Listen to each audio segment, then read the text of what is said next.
All right, everybody. I think we're a little past 6:30, so let's go ahead and get started. Um, Welcome to our Parent Guardian Course Season Orientation for Fall. We're incredibly excited to start another season of AYSO Soccer. For those of you who are coming back from last season or any other season, welcome back, everybody. We're super excited to have you back. For those of you who are brand new, we look forward to making sure we give you guys an incredible program. So welcome, everybody. Um, Sit tight. It's going to be a couple hours of information. I'll try to share the wealth with some of the other board members so that way you don't hear one person and get bored for too long. But we'll try to go through this as quickly as possible. So, starting off, so here is my face. My name is Jaime Bencia. I am the regional commissioner of AYSO 1463. I've been involved with AYSO since 2012. My kids started in 2012. My oldest started when he was 4 years old. He's 15 now, so it's been a little while, and it's been a lot of fun. I've been a volunteer with the board since 2017, or I'm sorry, volunteer since 2017. I've been involved with the board since 2018. Regional commissioner since 2019, 1 year before 2020's pandemic came along. So that was a whole lot of fun, by the way, as a first year RC. And I'm also a referee. I'm also obviously a board member, and I am also part of Section 1. I am a Section 1 coordinator, and Section 1 kind of encompasses a lot of Southern California. So that is me. And by the way, my email is there. My email is available on our contacts list. You absolutely can contact me as much as possible. We'll also be introducing you to other board members, executive board members during this call as well. And we'll talk about that in a second. As a heads up, you guys probably heard it when you jump on the call. Session's being recorded, so keep that in mind. What we're going to do is there's going to be some parents who already emailed us saying, unfortunately, they couldn't make it. Some of them in Temecula, I believe they have their welcome back to school night going on. So unfortunately, it was bad timing. So what we are doing is recording this, and we're going to post it on our website. If not tonight, then definitely tomorrow. So that way you can watch it again if you want to. And those parents who missed it can watch it as well. And we'll also make sure to put this PowerPoint up there as well. So if you need the presentation, you can do that too. If you guys have any questions at all, absolutely please use the chat feature. Feel free to chime in there. Like I mentioned a second ago, we have various executive board members. We made sure to kind of put our 1463 board in parentheses so you know who they are. We have Omar, we have Josh, we have Steve, we have several people. If you guys want to wave real quick, I know we were doing the whole wave real thing yesterday. These people will be answering your questions along the way. So feel free to ask those questions in chat and they will get back to you. And anything we don't answer, we will make sure to answer at the very end as well. So there you go. All right, couple things. AYSO's vision, obviously incredibly important to AYSO. It is to provide world-class youth soccer programs that enrich children's lives. That is incredibly important to AYSO. It has been their vision for an insanely long time, and they are very proud of this vision.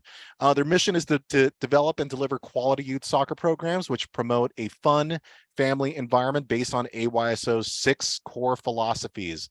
And let's go ahead and jump into those philosophies so you guys are aware of them. So I will try to be as brief as possible. First one is everyone plays, right? So in AYSO National, they require every player to at least play 50% of each game, which is awesome. It makes sure it ensures that kids get a chance to play. Incredible.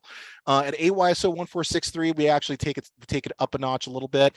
We want to make sure that our players play at least 75% of each game, 3/4. And by the way, we had a coach meeting yesterday. A lot of this information, basically we relayed to them, so they should absolutely be aware of all of this stuff.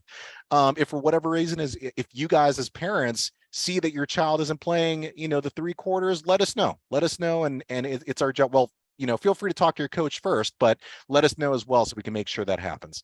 Next up, we have balanced teams. We end up doing in-person evaluations for several of our divisions, and that's the best way we have figured out to. We have evaluators out there. We kind of rate all the players based on different criteria, and based on those scores, we will separate the 5-star players and put them, on their own separate teams, and then we'll kind of balance it out with 4-star, 3-star, and etc. So that way, we try to balance out these teams as much as possible. It's not a perfect science. There's going to be times where maybe one team is dominating more than the other, but we do our best to make that happen. And hopefully in the last couple seasons, it's actually worked out pretty well. And fingers crossed it happens again next season. Open registration, what that means is every single AYSO region all across the nation is available to anybody, right? So a lot of sports leagues make it to where if it's a Marietta baseball league, for example, you have to be in Marietta or you have to live in Marietta and have a Marietta zip code. That is not the case in AYSO. Somebody from AYSO New York can go ahead and register at AYSO Marietta if they wanted to, and that goes all across the entire country. Positive coaching, that goes without saying. Coaches are absolutely positively, required to have positive messaging out there, positive tones, provide constructive criticism. It really should be avoiding, negativity in any kind of way. It's a big deal as far as we're concerned. And if anything, I'll stop talking about it because we actually have our coach admin, Josh, who will talk to you guys a bit more about that later in this presentation. Good sportsmanship, that goes for everybody. That's for the entire region, players, coaches, referees, parents, everybody. It's insanely important that we're good sports out there. We treat each other with respect, right? So really important. And player development, that's one of our biggest ones, our biggest goals, right? You won't see on this slide or anywhere on this deck anything about one of our main goals is that every team should be a winner or every team's goal should be to win a game. That's not exactly what our philosophy is at AYS. So our biggest philosophy is making sure that your players are out there developing and becoming better soccer players and growing their skill sets, right? So that's what's really important to us. Next up, just want to give you a brief heads up as far as our section and our area. So section 1, like I was mentioning, kind of it encompasses a lot of Southern California, Orange County, Riverside County, San Diego, parts of San Diego County. And then area 1R is what we are a part of, right? And in area 1R, there are several regions, right? There's Corona, Riverside, Moreno Valley, Jurupa, Paris, Menifee, and French Valley, and of course, Marietta. Some of you parents who are part of your older teams, for example, 14U division and above, you guys will be playing with a lot of these different regions. You guys will head out there and they will head out to our region. For anybody who's in 12U and below, you guys will only be in Marietta, but it's always good to know about these other regions. They're out there, they're available, they're friends of ours, and we work with them on the older divisions. Next up, this one is very, very important. So this one is the kids zone, right? So basically the kids zone encompasses the entire field, the entire pitch, both pitches, all pitches at AYSO 1463. Basically, and I'll go through these bullet points quickly. Kids are obviously our number one priority, right? Fun, not winning, like I mentioned a second ago, is everything, right? Fun is a big thing at AYSO. Fans only cheer and only the coaches should coach, right? So that's going to be important as well. No yelling and anger. So that's going to be really important in terms of like making sure it's part of the good sportsmanship, right? Making sure that everybody is respecting one another. Couple of next bullet points. So no swearing, of course, no alcohol, tobacco, or controlled substances. Of course, no weapons are tolerated at any sort. And by the way, we really have not had these issues, I think, ever. But we have to make sure we talk about them. This one's a big one for us. Leave no trash behind. Parents, coaches, we talked to the coaches a little bit. Omar, who is here, he is our field administrator. He does an amazing job with our fields, with our equipment, but he knows better than all of us. It's important to make sure all of us, we keep these fields as pristine as possible. So do us a favor as parents, and if coaches are here as coaches, please pick up after yourself. A lot of the board is out there where by the time the day is done, we're exhausted. So any help we can get with you guys picking up after yourselves would be great. We talked about good sportsmanship, always super important. Celebrate the player, win or lose, right? Make sure it's a situation where even if they lose, if you want to talk to them, always be constructive, always be positive, always celebrate the player, right? Make them feel good about wanting to come back the very next week. And respect the volunteer referees. And that's a big one. Steve, who is here as well, he will be chatting with you guys about respecting the referees and making sure we're all one team and one group. With that being said, as far as volunteers, I think we're going to move into our volunteering section. Do we know if Carlos is here, guys? He is here, but you'll have to make him a host so he can present. I wasn't able to do that. Okay, let me do that real fast. Make co-host, yes. Okay, Carlos, you should be good to go. Hey guys, hey, this is Carlos Torres. Sorry about that. I was practicing. I practiced with my extra team on Wednesdays. Yeah, I don't have my video on because I'm driving, but I can clearly see the screens, and I'm happy to talk about it. So I'm Carlos Torres. And in a little bit, give me like 5 minutes, you'll be able to see me. I'll turn my screen on, but I'll continue on. So volunteers. So listen, AYSO is 100% a volunteer organization. So that's super important that you guys as parents and as family and as relatives and as friends of the players, you understand that, right? So we definitely need as many volunteers as possible. An AYSO volunteer can be anyone, right? As long as you're willing to dedicate some time to the league, to the players, to the community, we gladly welcome you. Now, there are some positions that do require you to be 18 and older. Some parents have asked, hey, can my kids volunteer? Absolutely. But there are some volunteer roles that only 18 and older adults can do. So it's important that you understand that too. So again, anyone can do it. Obviously, I'm sure I've called most of you. I called you to be head coaches because I was searching for coaches like crazy for teams. A lot of you, of course, because of work and life, you can't commit that kind of time. But throughout the season, even though you can't be a head coach, you could help us by being an assistant coach. You can help us by being a referee. You can help us by volunteering at the tent. You can help us by volunteering to line the fields, clean up the fields. There's a lot of activities that you guys as parents and family and friends of the players can help us do, because we do have a lot of board members. I think, Jaime, we have like maybe 19, 20 board members altogether That's about right. this season. Yeah, but not all of us can be there all the time. Now, someone like Jaime, superhuman that he is, he's on the field doing AYSO stuff nonstop. AYSO is his second and third job, even though he doesn't get paid. But he's out there. Him and Christy and Josh and Mauro and Steve and these executive board members like myself, we put in a lot of time and effort so that the league runs as efficient and as well run as possible, so that everyone can enjoy the sport of soccer. So anyway, super much. So here are the volunteers. Again, coaches, assistant coaches, referees, assistant referees, we call ARs, youth referees, 12 and over can be youth referees. And then Epic Buddies for our Epic program. So those are some of the volunteer roles that you can quickly do. Every volunteer does have to be certified. So AYSO takes the safety of kids very, very serious. So there is some training involved, some safety training. I'm not going to lie, in the beginning, it seems like a lot. But the good news is once you do the safety training one time, it is lifetime. So here's a slide of all the training we're talking about. The first one is the most painful. It's a sexual harassment course for being around kids and athletes. That one's roughly anywhere between 90 minutes to 2 hours. But again, once you do one, Sounds like Carlos might be dropping out. And by the way, maybe I shouldn't have put the required certifications in big giant red font, but but just so you know, I think Carlos is based. Can you hear me? Yes, we can hear you now. Keep going, Carlos. Go for it. Can you guys hear me? Okay, perfect. Sorry about that. Yeah, it's in red font. We're not trying to intimidate you, but we do want to be upfront. When you volunteer, you do have to do the safety training to make sure. And I'm sure you appreciate that, because you don't want your kids to be around just anyone, right? So, for example, not that I'm trying to badmouth anybody or any league, but I participate in other leagues as a coach, and they'll ask me to do a background check. They never follow up to see if I did the background check. And of course, I'm very safe. I'm cleared through not only live scan, but also the background checks and stuff, whatever. So I'm not a psycho, but imagine if I was, they wouldn't even know, because they never asked me, right? So they asked me to do it, but they never follow up. But we follow up. I follow up.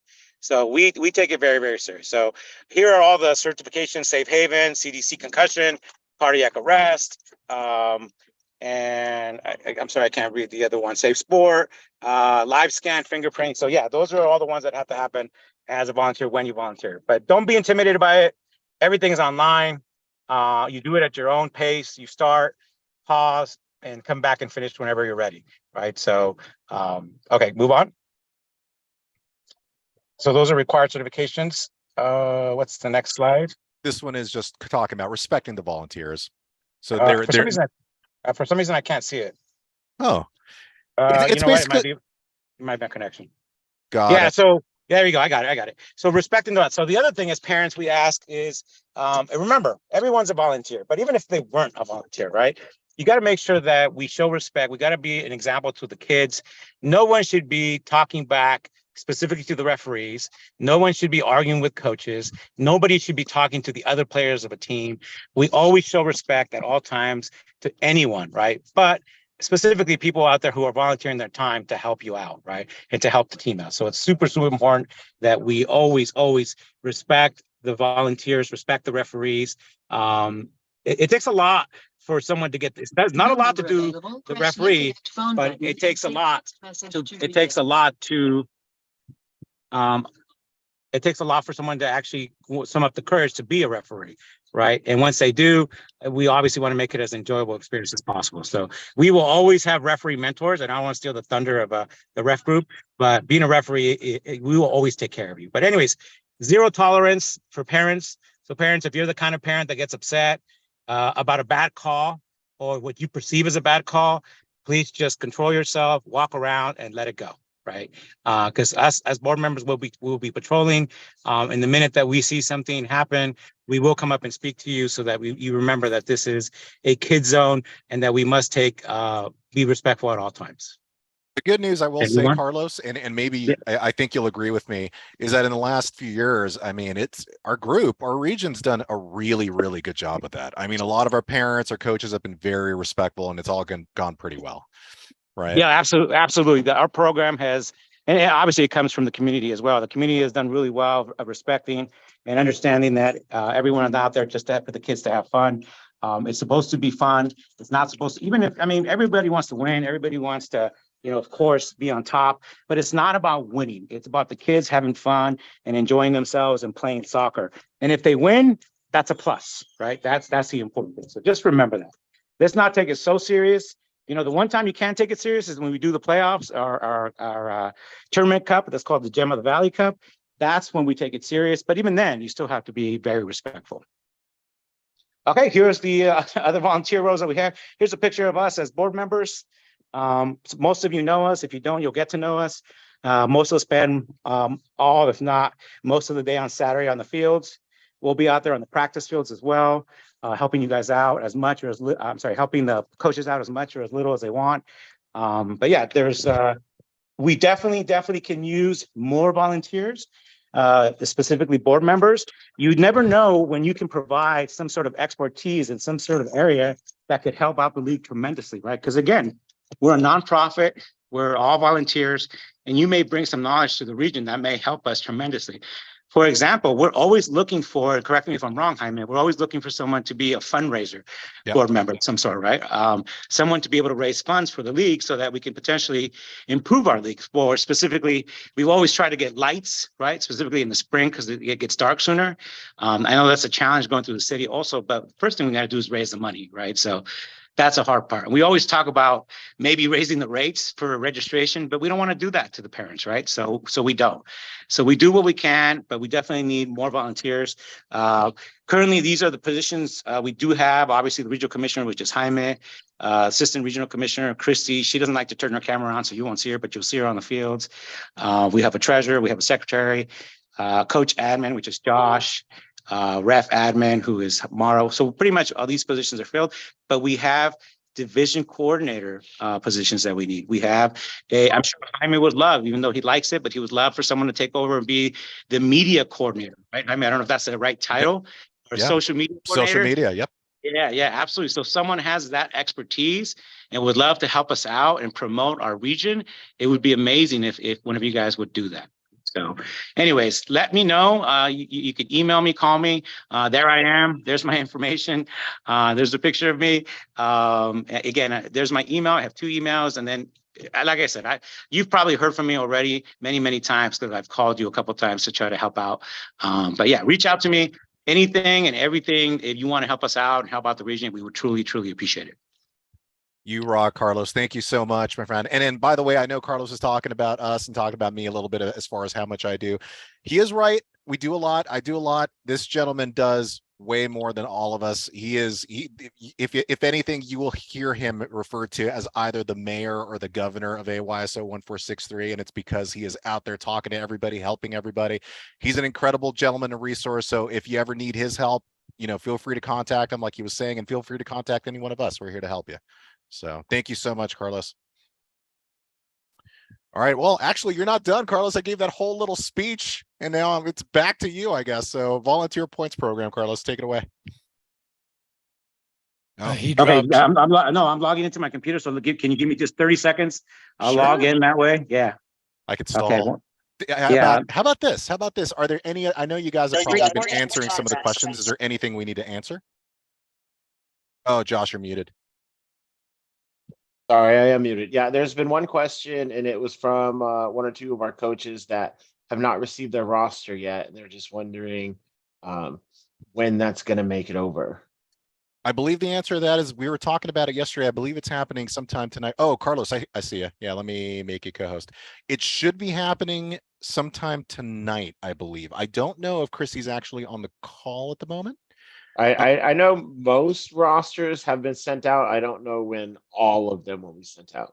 Yeah, and Yeah, sorry, I talked to Christy earlier and stuff, whatever. So there was, I don't know if you guys know, maybe some of you already know, but I had a couple of coaches drop. They had some issues, some family issues and stuff. So unfortunately, they had to drop. So I don't know if you saw them. Well, you did to me. In the coach orientation yesterday, literally, I was calling people trying to get coaches. So I was finally able to secure the last two coaches that dropped. I did tell her that this afternoon. So she's going to finish off the rosters and then send them out. So she said she did have practice with her 19U team and 16U team today.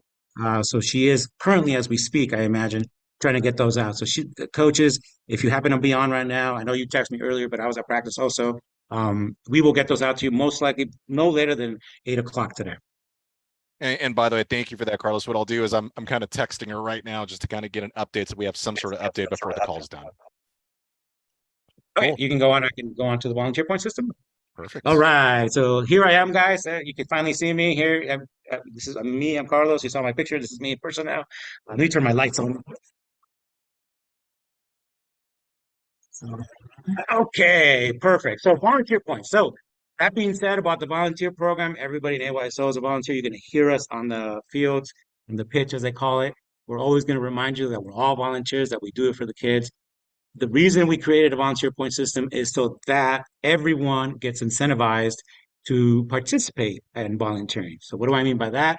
Is in order for a team to qualify for the playoffs or the Gem of the Valley Cup, which is our playoff tournament at the end of the season, you have to hit X amount of volunteer points per category.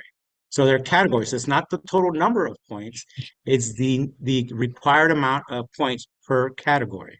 There are multiple categories. They're a little different for every region.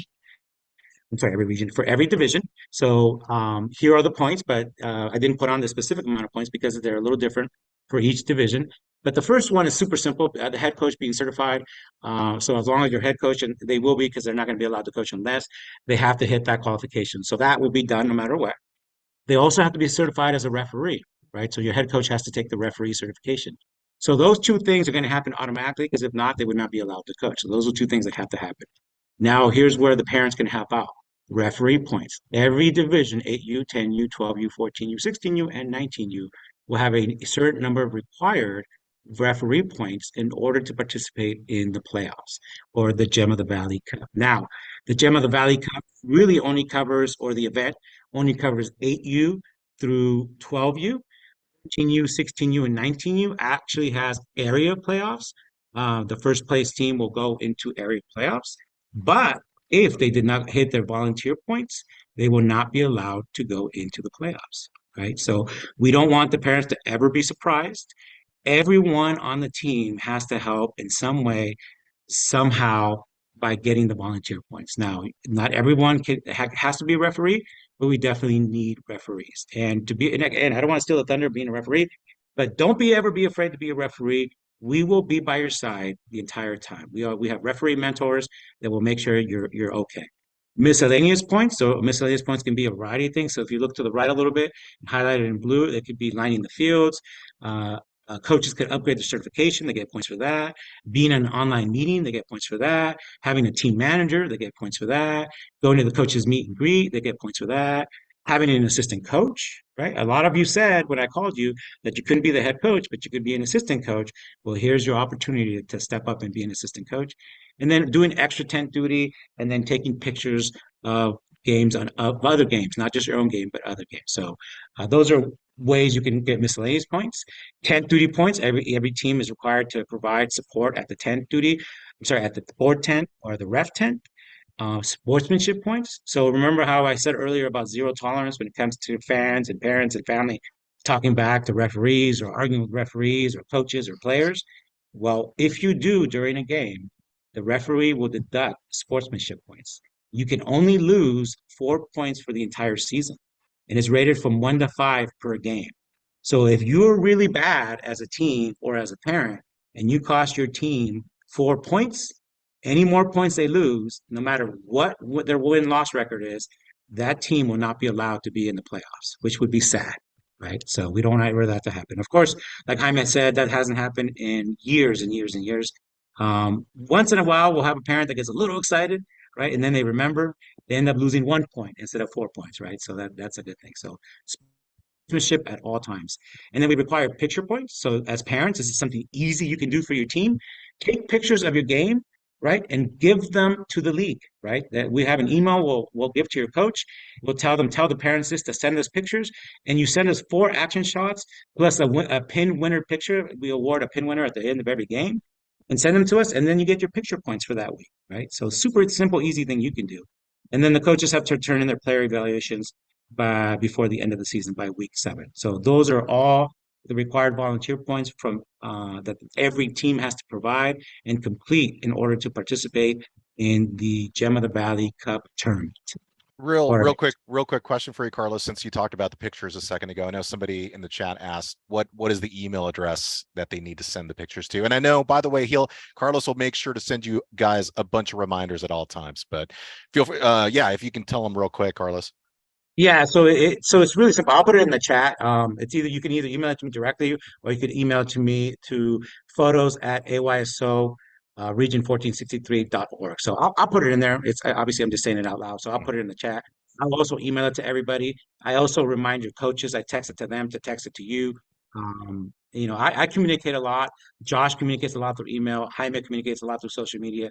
Trust me, you're not going to be not knowing where to send these pictures at. But we'll send. And we also have it. Omar, our field coordinator or field manager, he made signs. He put them up on the board tents, right? So you can just scan a QR code and just upload them there, right? Send them to that email and stuff. So there's going to be plenty of information on where to do that. So those are the volunteer points. Here is the volunteer. If you want to scan with your phone real quick, parents, just use your phone app. Your camera app on your phone. Scan it, and then it'll take you to the volunteer point system guidelines for the year. And then you can read it at your leisure. It's on our website. I'm going to email it to you guys. It's going to be on social media as well. But yeah, you definitely listen. I get it that you could not be the head coach. Totally understand that everybody can sacrifice or donate that much time and give up that much time. But please help your coaches get their points so that your kids can participate in the playoffs, right? Please do not let them do everything by themselves. They need your help. You couldn't be the head coach, but you definitely can offer support for your team and your kids. And I think that's it, right? Oh, no, I'm sorry. Opening task. I like that little gopher. That gopher's funny. That's a new picture. I'm sorry. That's why I'm laughing. So opening task, even though as cute as that little gopher looks, right? Where'd it go? Sorry, my fault. No worries. Even though as cute as that looks, gopher holes like that on the field are very dangerous, super dangerous, right? So for Omar, our field, wave, Omar, maybe everybody can see you. Go ahead and wave, Omar. That's Omar, our field corner man. If you like the way our fields look, how beautiful they look, that's the man that takes a lot of pride in making sure those lines are straight and the grass is nice and beautiful, right? So he does an amazing job. But anyways, he'll coordinate with volunteers. Again, I'll get the volunteers there and he'll coordinate, he'll supervise them, and they make sure they cover all the holes, make sure everything's safe on every field, and they put up all the nets, all the flags to get everything ready on Friday night so that on Saturday morning, it's easier for you to get there You still have to be early, 30 minutes early before the start of the game. So whatever, if you're the first game of the day on that field, your coach will tell you. Um, then you got to get there early so you check the condition of the help your coach check the condition of the field. And if there happens to be holes, Gophers overnight did something that we have shovels, we have a cart, we have buckets. Quickly go get some dirt and just cover up the holes so the kids can be safe. Right. So that's what we ask parents to do if you're the first game on that field. Again, your coach will tell you because I'll remind them. And then when it's the last game of the field game on that field, we ask that each sideline, home and away, picks half the field and tears it down. That means take down the flags, take down the nets, take down the goals, bring them over to us. We'll put everything away, but we ask that you bring it to us. And then, of course, pick up any trash, any debris that's left over, because it is a school. And we want to make sure that we're good neighbors to the school and stuff. So we got to help set up, and we always have to help tear it down. And I think that's it for me for Awesome. this portion. For Yeah. this portion. Yeah. Thank you so much again, Carlos. You're awesome, man. All right, let's move on to the next section. We have the referee program section. Now, our referee administrator is Mauro Guevara. Unfortunately, he is on a work assignment. He's out there doing something amazing, I'm sure. But in his stead, we have Steve Diethelm, and he will provide us a review of the referee program. Go for it, Steve. Yeah, welcome everyone. Thank you for taking the time. Again, my name is Steve Diethelm. I've been a volunteer with AYSO for a little over 17 years now. Been a referee for 16. Haven't had a child in the program for quite a while, but I really believe in what AYSO can do for the kids in our community, and that's why I continue to be involved. And so look forward to working with you to help to continue to make Region 1463 a great place for our kids to play soccer. All right, next slide.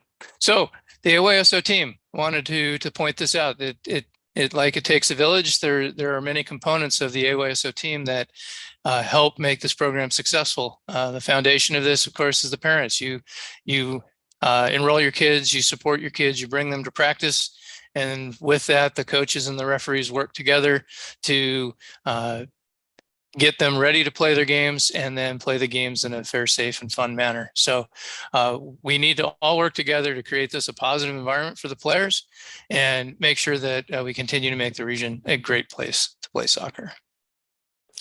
All right, so for those of you that are new to the game, what is the role of the referee? As I mentioned, it's our responsibility to enforce the laws of the game.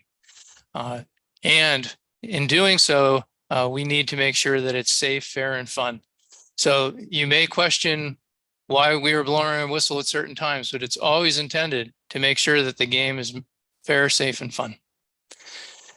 In divisions 8U and above, we can't play a game without a certified referee to be assigned to that game. If there is not one, the game cannot be played. And so that is why it is so important that we as a region continue to work with our community to find more referees so that we don't end up in a situation where we can't play a game for the kids, because it would be all the time that you all spent bringing your kids to practice, getting them lined up in their uniform, scrambling around the house 10 minutes before you leave, looking for the shorts that no one can find and the shoes that are missing, getting them out there, and then can't play the game. So it's just want to emphasize that it's so important that we have referees so those games can be played. And as kind of the theme to this, this is an all volunteer organization all the way up to the section level across the country.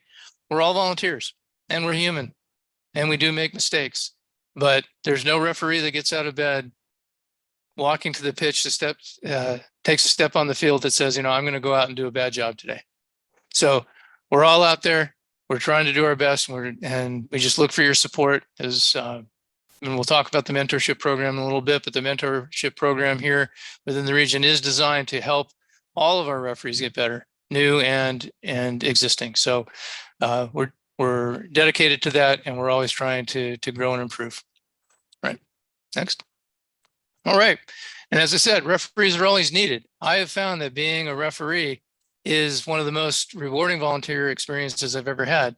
If you're really a sports fan, to be the referee out in the middle of the field following play, to watch a play develop and see how these kids are actually learning to play the game, it's better than being in a sky cam. It's amazing to watch that. So it's not a difficult thing to referee, especially at the lower divisions. I like to think that it's really nothing more than managing a play date. So if you all have had 10 kids over for a birthday party and you've been able to organize those activities in your backyard, you can officiate a U8 match. So I encourage you to think about it, to come out, to be part of the group of referees that are here to make this region a great place for our kids to play soccer. If you have any questions about that or any concerns, my contact information is out on the website. The director of referee assessment. So reach out to me. My email address, it's out there. I can answer any questions you might have about that. All right, next slide, please. And so if in this short speech, I've convinced you beyond a shadow of a doubt that you want to become a referee, well, we do have opportunities for you to get your certification here prior to the start of the season. So as Carlos pointed out, there's certain safety courses that you need to take. And then there is an online course through eTrainU that you can log into from our website that allows you to take the referee course online. And once you have completed that, there is a short on-field course called the Online Companion course. Then we have 6 of those scheduled. The first one will be next Friday. They'll all be from 5 to 7:30 p.m., all at the Torrey Pines Fields, and we'll be meeting at the bleachers next to the fence on the baseball field, the east side of the baseball field. And then once you're there, we will get you certified. And then as you sign up for your first games, we will provide you your uniforms. So we provide you the jersey, the socks, the shorts, a whistle, the wallet that you would need. And all we would ask you to do is get a comfortable pair of black shoes and a watch. And then you would be ready and able to participate and help us referee the matches. Youth referees are welcome to come to this training. We talked about, the opportunities for youth to participate in this and be referees. Certainly a great time for them to get their certification also. Okay, next slide, please. All right, our mentorship program. We are not going to leave you alone on an island. We have over the past 2, 3, 4 years have invested a lot of time and effort to grow the mentorship program to make sure that we're helping all of our referees get better and be more confident on the field, be able to manage the games more effectively and help advance so they can start to help support the older division games that we have. So we're here for you. Your mentors will work with you. They'll be there at the beginning of the game to help you through your pregame, to answer any questions they might have, observe you from the sidelines. At halftime or at the end of the game, they will give you a debrief. All of the information will be provided to you before you leave the field and right after your game. So you'll get all of the feedback, all the things that you're doing well, the 2 to 3 things that we should work on next. And the mentorship team will continue to work with you until you're comfortable to work on these games by yourself. So I'm proud of the work that we're doing here. I think it's really helping grow the strength of the program. All right, next slide. And then one thing about youth referees, it's open to players and their siblings, cousins, anyone.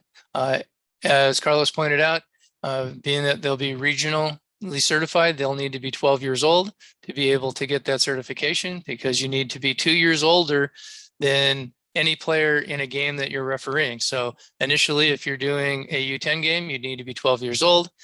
If that youth referee demonstrates a great aptitude for refereeing and is getting ready to move up to do a U12 game, they would have to wait until they're 14 to be able to do that. They have to be 2 years older than the division that they're refereeing in. All youth referees are fully supported by the mentor program. We take that very seriously also. And one bonus for the youth referee is they can collect hours that they spend on the fields with us as towards their community service requirement. And we've emphasized the zero tolerance many times, but specifically in the area of youth referees, we have zero tolerance for any dissent or abuse towards a youth referee, and we take that very seriously also. Again, any questions you might have about that, please feel free to reach out, and I'll happily have a conversation with you about that. And then finally, for those of you that are relatively new to the game, or you sit on the sidelines and you scratch your head asking why that call was made, the IFAB, which is one of the governing bodies of international football, has put out a simplified version of the laws of the game, which they've called football rules. It's available either via desktop, or you can download it to your iPhone or Android phone. And it is a very streamlined and simplified version of the laws of the game, describing things of how do you restart a game after the ball has gone out of the field of play, or what was that foul? What are the fouls? What do they mean? It's all there in a very simplified format. So if you have any questions about that, I would have that as a reference for you. So if you had any questions about what happened in a game, you could go back and look, and it maybe will just help you enjoy the game better from sitting from the sidelines if you better understand the rules. And there's our handsome RA, who is currently out at sea.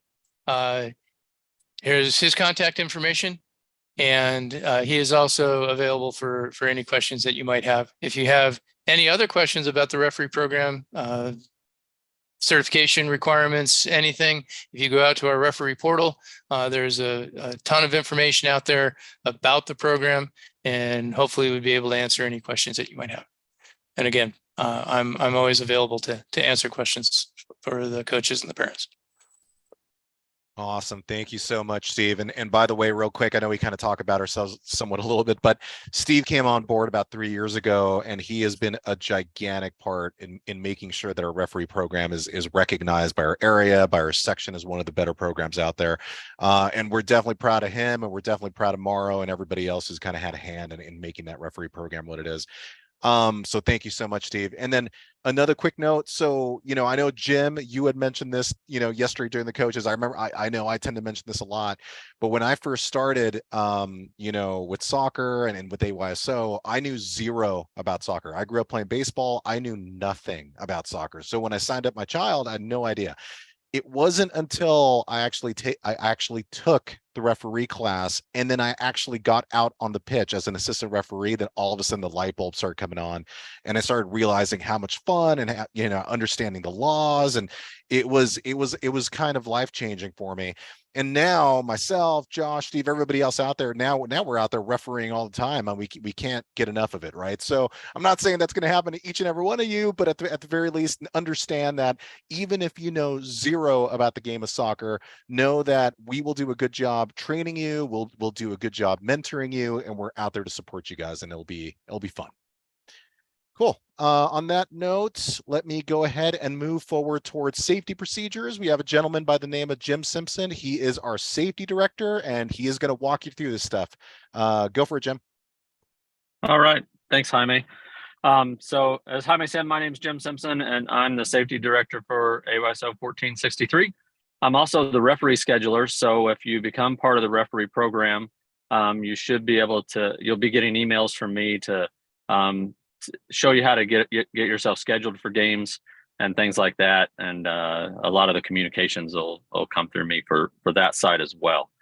But I've been involved with AYSO 1463 for, I think, 12 years. I've been involved in youth soccer through my oldest son for about 15 or 16, but he was in a different region before that, before coming here. And then like most of the other people, started out by kind of volunteering with the referee.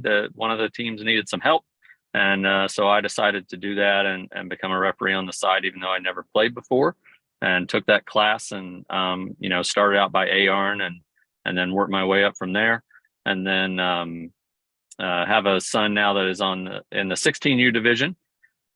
So I've been with this region for almost his entire AYSO soccer career. He played a little bit in that other region before we came here. So a long time with the program and really enjoy it. So with our safety related policies that we have, one thing that we do want to let you guys know is that AYSO 1463, due to rain by itself, does not cancel games. So if there's a light rain or a light mist and we're able to play and the fields are open, then we do so. If the fields were to become flooded, or if there was other type of severe weather in the area, such as really high winds, thunder, lightning, things like that, then play is obviously stopped immediately, and everyone would need to leave the field to a safe area, typically be in your car. And then play cannot resume until 30 minutes after that thunder and lightning have stopped and gone away.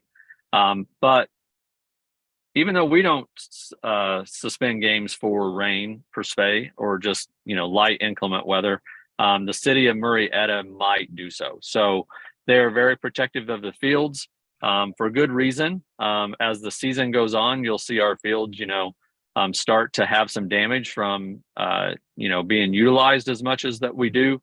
And whenever the kids are out there playing and it's too wet, the cleats and, you know, the cutting and the running and all those, and sliding and all those things that they do, whenever it's wet, it really tears up the turf. So the city of Murrieta will probably close those fields pretty early whenever it seems sometimes like we could have played. So you can always go to the Murrieta Parks website. That has a link, and we have a link to that on our website that'll tell you if the fields are open. We do a great job through social media and emails of letting you know when the fields are closed.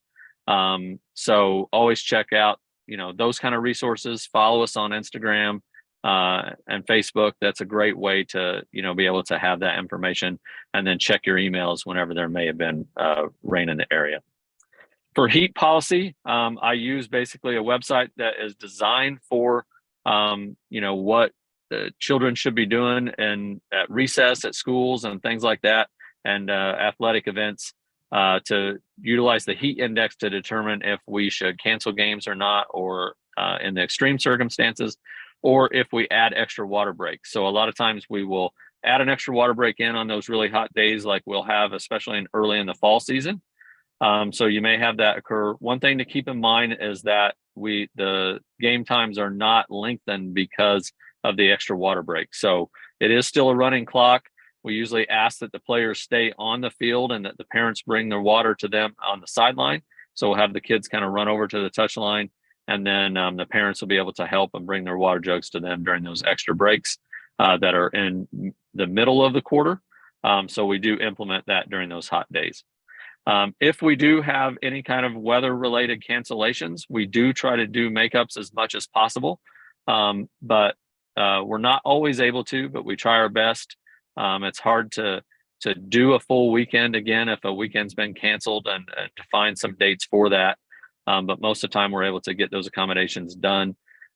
We've had a few seasons where they've had multiple rainouts, and sometimes it's been hard to get all of them in. But in the majority of times, we're able to get that taken care of. So parents will be notified if we're able to do that, or if we have to cancel and move on to not have that weekend's games. Some safety notes to keep in mind: non-registered players and volunteers cannot participate in practices or games. That means that siblings cannot help during practices. We don't want our parents out on the field during practices where an injury can occur from a collision or something like that. And under no circumstances should adults play in scrimmages or games, and that includes playing games with other adults or minors. So one thing to keep in mind is that coaches do not have a limit on how many assistant coaches they have. Even there's a limit on how many can be standing on the sidelines on game day. But during practices, if you want to become an assistant coach, then you just need to go into the portal and volunteer as an assistant coach, do the background check, and once you're cleared as a volunteer and an assistant coach, then you can sort of be on the field to be helping with drills as far as maybe passing balls to players and things like that. Just no, scrimmaging or contact kind of plays where, that could happen.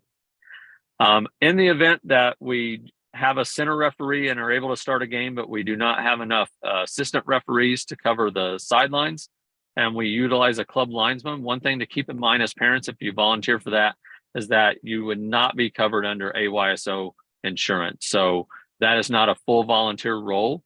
So if some sort of injury were to happen to you, if you volunteer to be a club linesman on a game, that's not covered.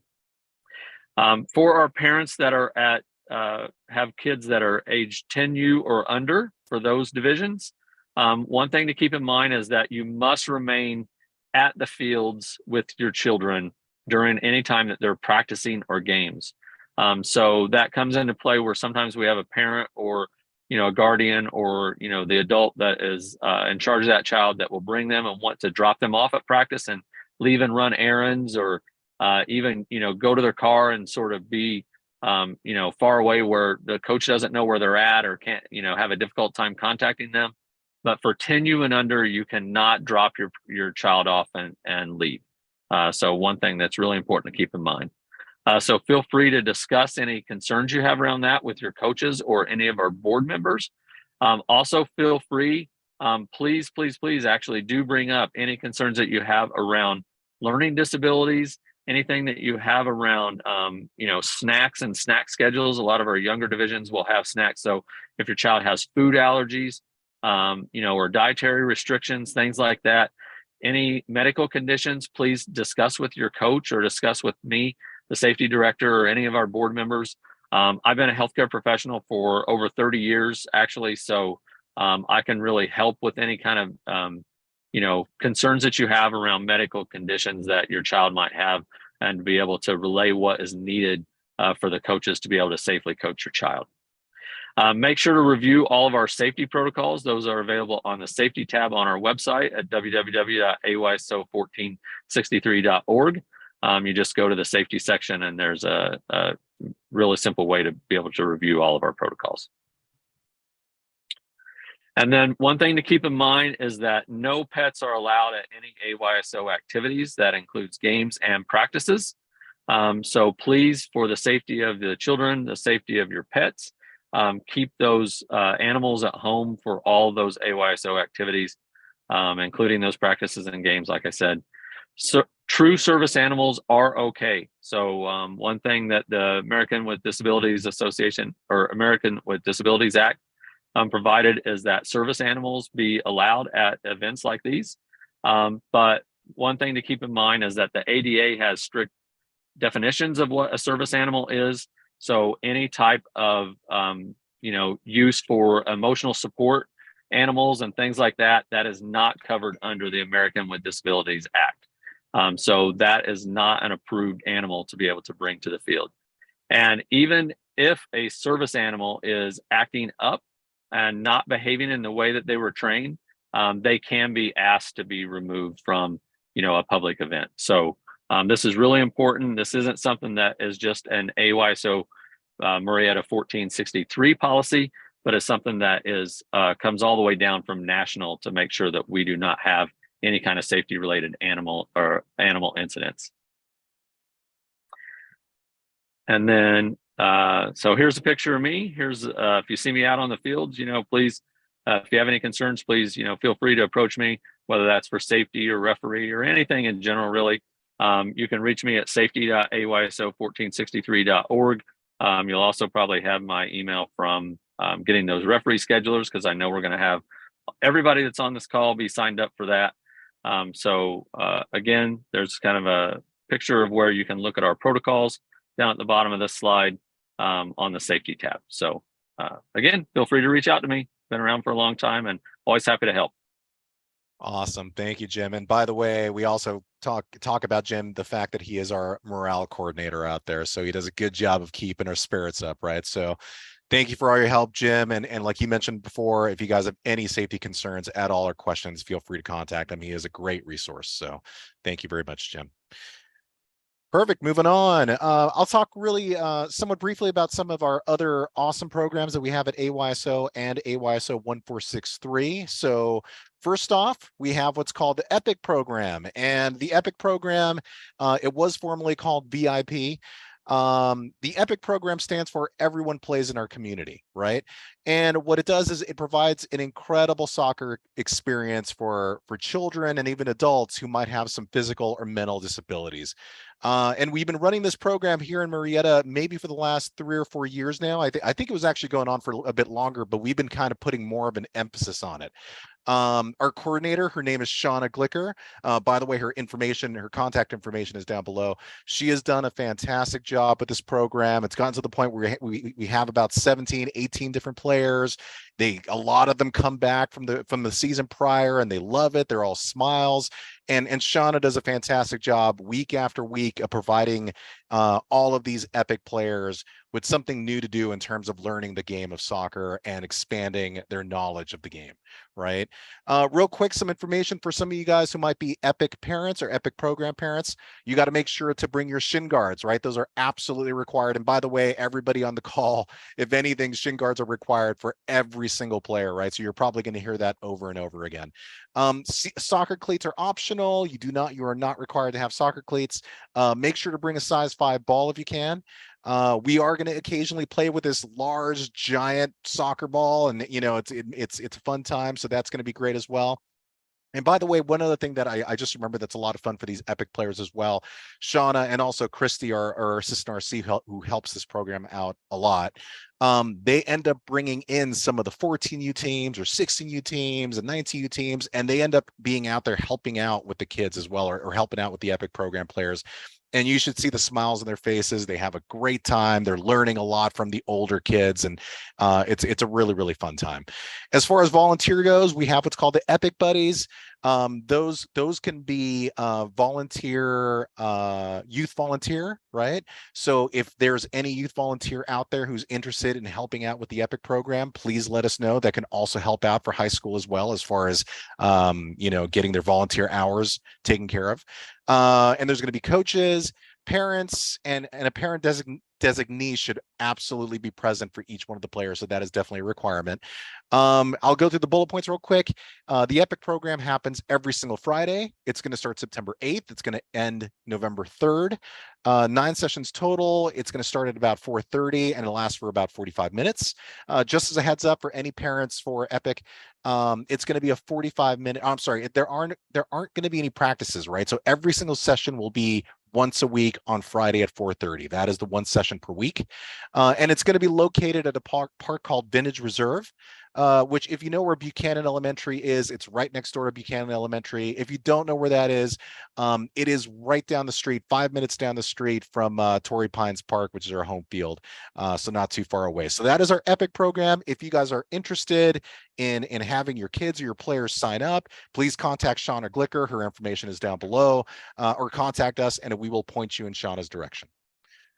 Next up, we got Schoolyard, and that is basically our first program in which we get the littles. These are our littles, right? We give them a chance to have group session play where these kids are provided awesome, fun activities, right? They get a chance to, it says it on the slides, but they get a chance to hop, skip, jump, run, throw, balance. They get a ton of time to learn some of the fundamentals of soccer, and it's by having fun, right? And one of the things we try to do is make sure that we always do it in game fashion, right? We have these little mini games, or we make it like these little interesting, little unique fundamental games that makes it kind of fun for these kids to understand and start knowing the game of soccer. And what we do for you guys as well is at the end of each session, we try to have a short little scrimmage game as well, so they can go ahead and have maybe a 5v5 little game between themselves for about 10 minutes or so. So it's a lot of fun. We always have about 40 to 50 kids in our program, and they always have a blast. Our coordinator, her name is Wendy Boylan. She does a great job, and she's great at communicating. If there are any Schoolyard parents out there, if you have any other further questions about the Schoolyard program at all, feel free to email her. I'll go through the bullet points real quick. Each session will occur on Saturdays, and very similar to the Epic program, there are no practices in between. This program is a Saturday to Saturday program, so keep that in mind. The location of this program will be at Torrey Pines Park, which is our home fields. It's going to start September 9th. It ends November 4th. Nine session totals. And I mentioned before, no practices. And make sure you bring a size 3 ball and shin guards. Like we mentioned before, shin guards are absolutely required. It's going to be a lot of fun. And by the way, as far as coaching is concerned, we have a program, or we work with a company called UK International Soccer. They have been working with us and partnering with us for the last few years. They're an incredible group of people. We have a gentleman by the name of Carl Wilson who actually took care. If any of your kids were at the skills clinic yesterday, or if any of you guys are planning on going to the skills clinic that's happening tomorrow, he is the coach that is responsible for those clinics, and he is an incredible coach. He does an awesome job. He is going to serve as the coach master, or the master coach for the schoolyard program. And what ends up happening is he, as the master coach, will pretty much give instructions to the other schoolyard head coaches, which tends to be our volunteers. And then from there, they go into little smaller groups to start understanding the game of soccer and working on fundamentals. And it's a blast. It's worked really well for the last few seasons, and we're really proud of it. So we're glad we're working with UKI, and look forward to the schoolyard season. And then, you know what? That leads us into our next set of slides. So we have a gentleman by the name of Josh Schwartz. He is our coach admin, and he has been with us for a while. And if anything, I'm kind of stealing your thunder, Josh, but this guy, kind of like Carlos and everybody else, does a tremendous amount for our region, does a whole lot. And he is going to walk you guys through our divisions at AYSO. So feel free to take it away, Josh. Thanks, Jaime. I appreciate that. Your check's in the mail, by the way. Thanks again, parents, for taking the time and joining us. We're gonna discuss all the different divisions that we have this season here at AYSO. So I'm gonna power through these. I'm gonna try and go quickly. If I go too fast and you have questions, just shoot them in the text like some of you have been doing. So we appreciate that. So we'll start with the 6U. These are our 4 and 5-year-olds. So this is the very, very beginning stages of learning the game of soccer. So we're really encouraging the players to explore, experiment with and without the ball in this age group. So that's really what it's about. It's about just having fun and just getting some ball touches and making it really encouraging for them and getting them to really fall in love with the game. So for the 6U, 45-minute practices once per week. So that's what they'll have. The games will be 5v5, no goalkeepers. Game length is 30 minutes total, consisting of 2 15-minute halves. And the coaches will be supervising and kind of acting as referees in this age division. No official referees here. And all of you should take note. Your 6U division coordinator, his name is Alex Goodwin. He's another amazing volunteer that's been with us for many, many years. This is kind of your go-to, your primary contact. If you have any questions or issues that you and your coach can't handle, reach out to Alex and he'll get you the information you need or the help that you need, whatever the case is. So real quick on these bullet points for 6U, games will always be on Saturdays. Practice is once per week. Total of 9 games that will start on September 9th and end on November 4th. And all 6U players should have a size 3 soccer ball. So that's 6U. Jumping up to the next age division is 8U. So this is where we start providing or putting a little bit more emphasis on quality training, establishing good habits, and start building a solid foundation for soccer development. At the same time, all our coaches know to prioritize it as an age appropriate application. Obviously they are still kids. They're 6 and 7-year-olds here in 8U. So it's got to be fun. It's definitely got to be positive. Like I said, keeping them falling in love with the game and just really having a good time out there. In 8U, we're jumping up to hour-long practices twice a week. So you 2 hours per week of practice. On game day, 40-minute game consisting of 2 20-minute halves. And we're doing 6v6 and still no goalkeeper in 8U, and no offsides. No offside, excuse me, it's not plural. No offside in 8U, which equates more goals, which means the players have more fun. In 8U, we do have certified referees. Like we talked about, mentors are available for support, especially for new referees or sometimes youth referees will do these 8U games. They will always have support if they need it and or want it. All the information for all of these divisions are on our website, and you can reach out to myself for any questions you have on the 8U division. until we find one of you amazing parents to step up as the 8U division coordinator. I promise you, we could use the help.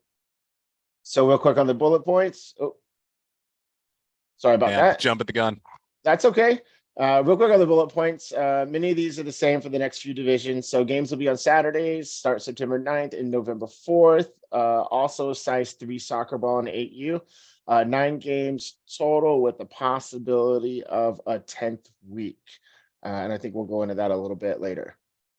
So in 8U, we're implementing something new this season called the build out line. It used to only be in 10U. Now we're implementing it in 8U as well. What that really does is it promotes playing the ball out of the backfield in a less pressured setting. So it gives basically the kicker more space to build an attack when play is resumed from a goal kick. The build out lines are these yellow lines you see here. They're located halfway between the halfway line and the goal area.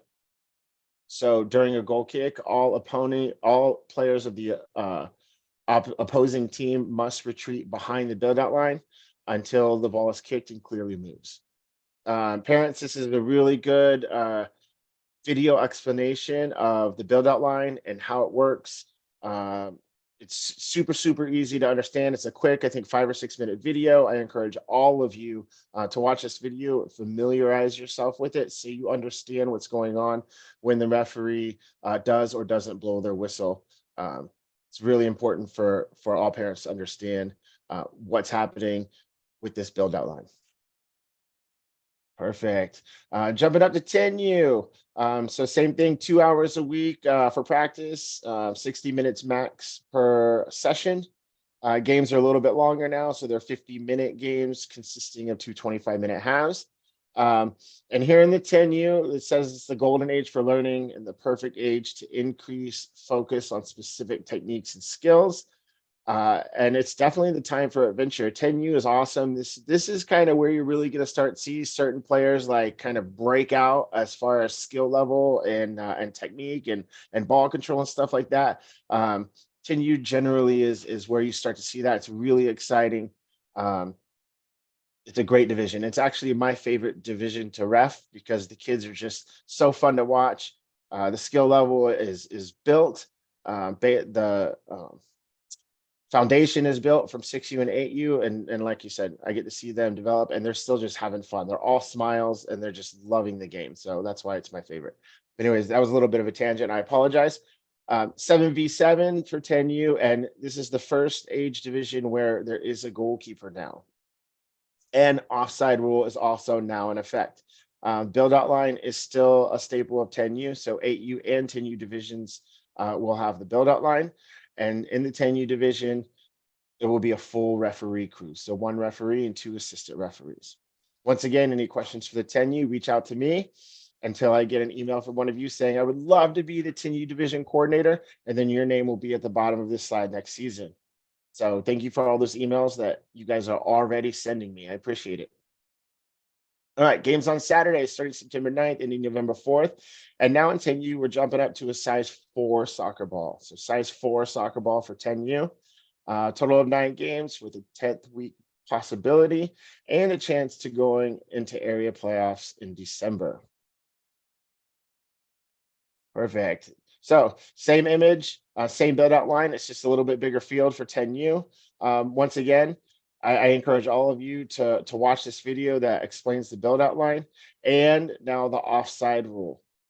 Some of the biggest complaints we get from coaches and parents during these matches is this player was offside or this player wasn't offside. 99% of the time it's because the offside rule or offside law, excuse me, isn't understood. So this is another great video on the bottom right. Click that link, watch the video. It explains it very clearly. I encourage all of you to familiarize yourself with the offside law. And that'll just make the game easier and more enjoyable because you understand what's actually going on. And by the way, real quick, Josh, if I can interject. So everybody, I think I might have mentioned this, but I'll mention it again. So we're going to make sure that this presentation is available online, right? And also these videos are available within the coach portal. So if you were to go to our website, you can find these videos there. Like Josh is saying, we absolutely 1,000,000% recommend you watch these videos. They are very short. I mean, I think the build outline one might have been about 7 to 8 minutes, a little bit longer. The offside one is like 3 minutes long, and it's actually incredibly helpful. So please, please, please, as parents, try your best to watch these videos. We appreciate it. All right, perfect. Thank you, Jaime. And oh, hey, we're watching the video. All right, so jumping up to 12U division. So perfect. So same thing with 12U. So 2 hours a week, 60 minutes max per practice, and a little bit longer games again. So they're now 1 hour games, so 2 30-minute halves. On 12U is 9v9. So the big ticket items for 12U is positions should be taught and encouraged. What that means is, look, all the players want to be strikers. They want to score the goals. Some players want to be defenders. That's great. But you still want to encourage your players to play all positions and teach them all positions. So that's important. Your coaches should be doing that. Quick note about goalkeepers in 12U. Under no circumstances can a 12U player play more than 3/4 as a goalkeeper. If in the rare instance that may happen, they must play one of the 4/4 on the field then, which means that player would be playing all 4/4, which is very rare due to roster numbers. Generally, coaches won't have the ability to do that. In the event that that does happen, cannot have the same player in the goal more than 3/4. Also, no headers for any Division 12U and below. If it's a deliberate header, the referee should award an indirect free kick to the opposing team. Bullet points for 12U. So same as the previous 3. Games start on Saturdays, start September 9th and November 4th. 2 times a week practices. 12U is also a size 4 soccer ball. All games will be at our home field in Marietta. Total of 9 games with 10th week possibility and a chance to going to area playoffs in December. Then trucking right along into 14U. So now we get a little bit longer practices. They're an hour and a half twice a week. Longer games, now 70 minutes, 2 35-minute halves. And we're going to a full-size playing roster, 11v11. Okay, 14U is the division where you can really start enforcing the position. So your strong defenders can really just mostly play defense. Your attackers and strikers can be strikers, and your goalkeepers can be goalkeepers. There's no real requirement to move the players around in different positions unless you want to or they want to.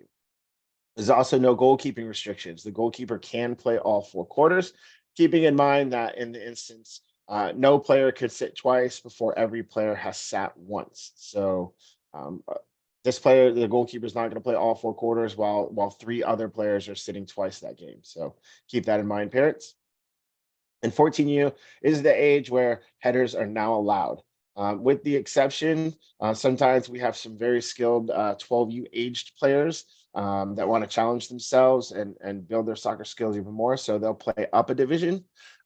In that instance, that 12U aged player is still not allowed to head the ball. It's about their age, not the division that they're playing in. And substitutions only allowed during quarter break, halftime, and in the event of an injury. The bullet points. So games will occur on Saturdays and some weekday games. So 14U parents, keep that in mind. Starting September 9th, ending November 11th. And for 14U and up, we're going to a full-size 5 soccer ball. The games will be in Marietta, French Valley, Menifee, Moreno Valley, and Paris. So about half of your games will be at home. The other half will be in surrounding regions. A total of 10 games for 14U with a chance to go into area playoffs in December. All right, 16U. So these are our bigger kids, but not quite our biggest kids yet. 90-minute practice, 3 hours per week, a little bit longer games. So 80 minutes, 2 40-minute halves, 11v11 for 16U. Same thing, positions can be taught and enforced, no goalkeeping restrictions. And in 16U, free substitutions are allowed, which means it's not based on quarter. You will play a full 40-minute half, and at any stoppage of play with the referee's permission, coaches can substitute in and out as much as they want. Bullet points, same thing, Saturdays and weekdays, and probably even some Sunday games too. So be prepared, 16U parents. Start the week of 8/21, which is Monday. Holy crap, that's 5 days away. And October 28th.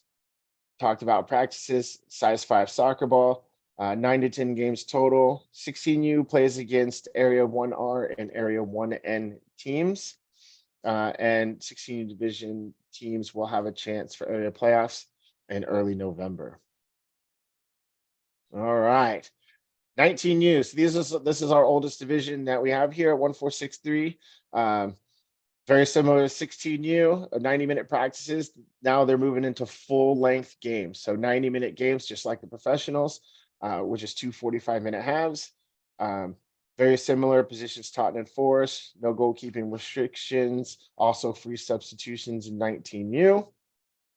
Weekdays, Saturdays, and possibly Sundays for 19U, starting the week of, well, next week and ending 10/28.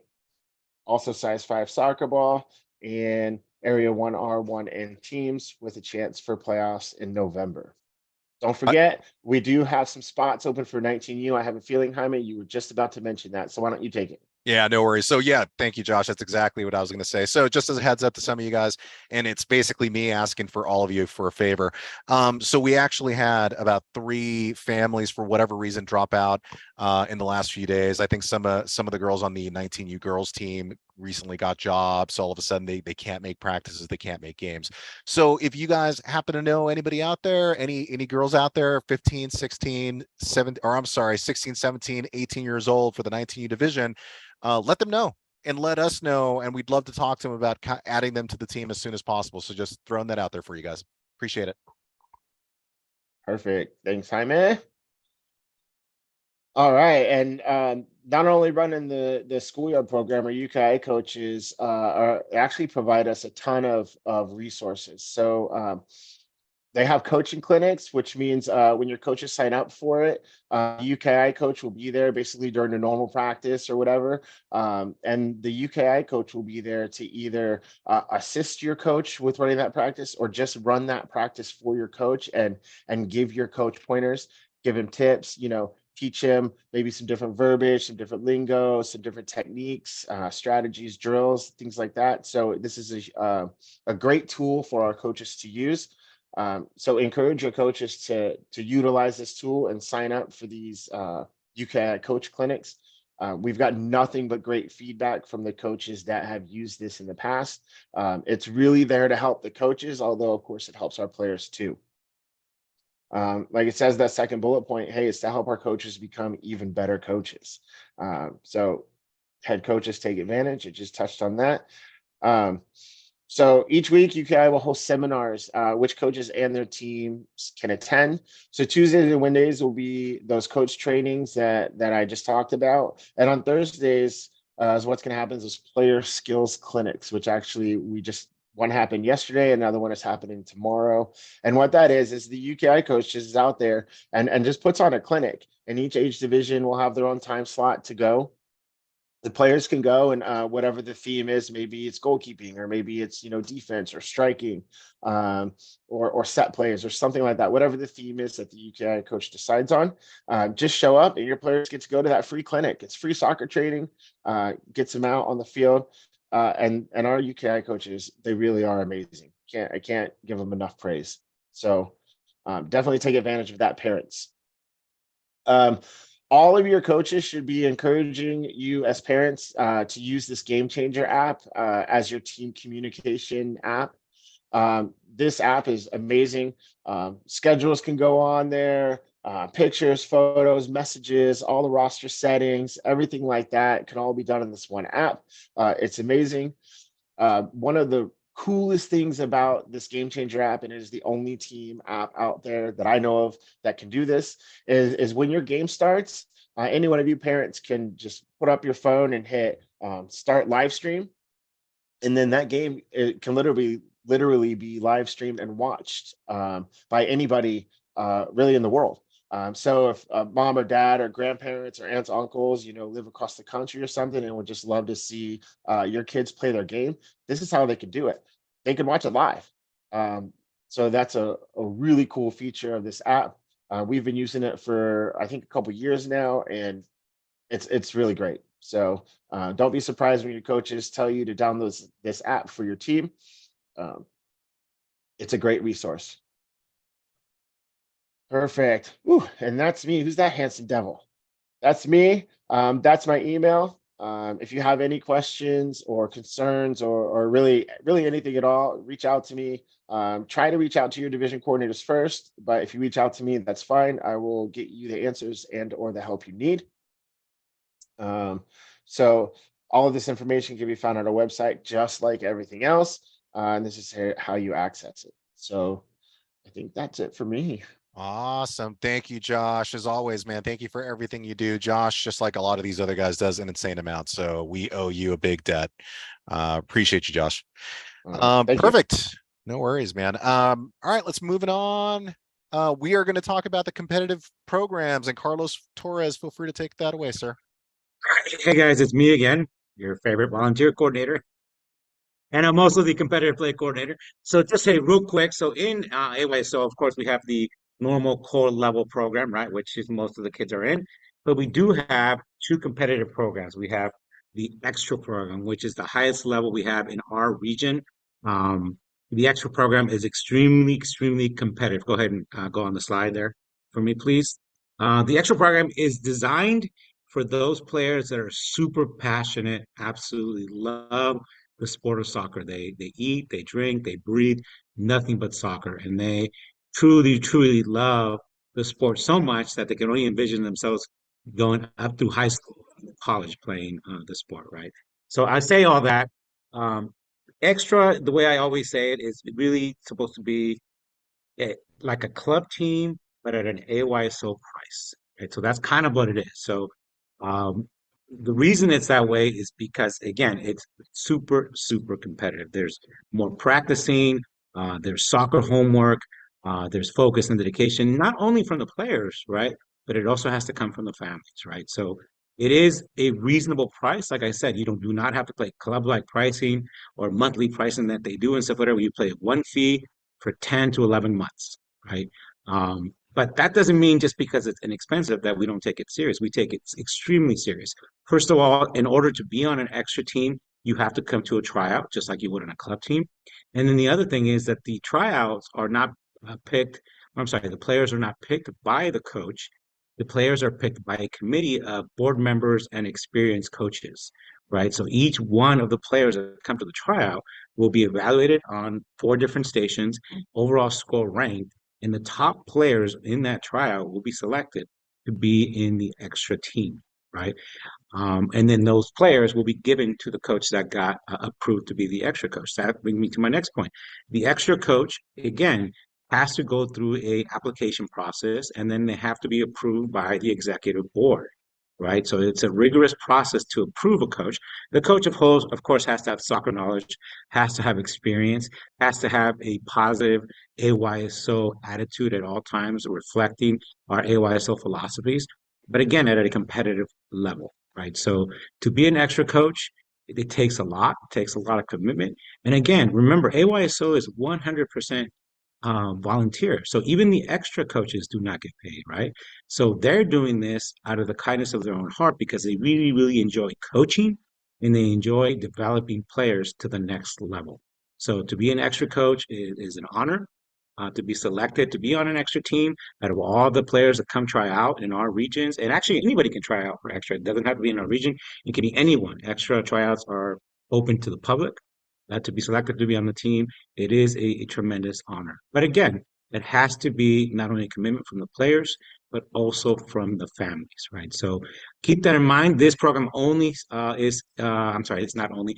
The tryouts are sometime in the summer, right before the end of our regular spring season. So I say summer, but really like, end of May, beginning of June is when we'll announce tryouts for the following year. This year's tryouts are already done. The extra teams have been formed. We have 3 teams this year. They happen to be all girls teams. We have the 11U girls, the 13U girls, and then the 15U girls. So we have 3 extra teams. That 3 coaches were selected. I happen to be one of them for the 11U girls, which is why I was coaching earlier and I was late. But yeah, so it's a tremendous, amazing program. I always, for the kids that are coached by me, I really focus and dedicate on developing the players because I love to coach. I always tell the parents, and I probably shouldn't, but I always tell them, look, you don't have to spend thousands of dollars going to club. Just bring them to practice, and I will develop your players, right? So that's how committed I am, and that's what these other coaches that get approved to be on the extra program are to the players, right? So, anyways, a tremendous program that we have. I'm trying to develop it more. I encourage other coaches who are, knowledgeable, have experience, and can dedicate the time to do that for the kids to apply so that hopefully we have more teams the following fall. So it is a 10 to 11-month program. It starts in the fall and it ends at the end of spring, right? So it's you stay together for almost an entire year. So I'd say about 10 to 11 months you stay together. And then if the team does well, obviously, and they develop well, then they hopefully can stay together for many seasons to come. Of course, every year they have to try out and make the team. But if you made the team the first time, chances are high chances that you're going to make the team again. So anyway, so if you think your player could be that potential extra player, feel free to talk to your coach about it. Feel free to reach out one of us so you can come watch your player and stuff later. Regardless, you're still going to have to come to tryouts. But yeah, I would take an AYSO if you're a member of our region, take advantage of this program because it can save you thousands of dollars and at the same time your kid can develop at a very high level. Go ahead. Now we also have another one, so it's right underneath extra. This is called the Spring Select. The name says it all.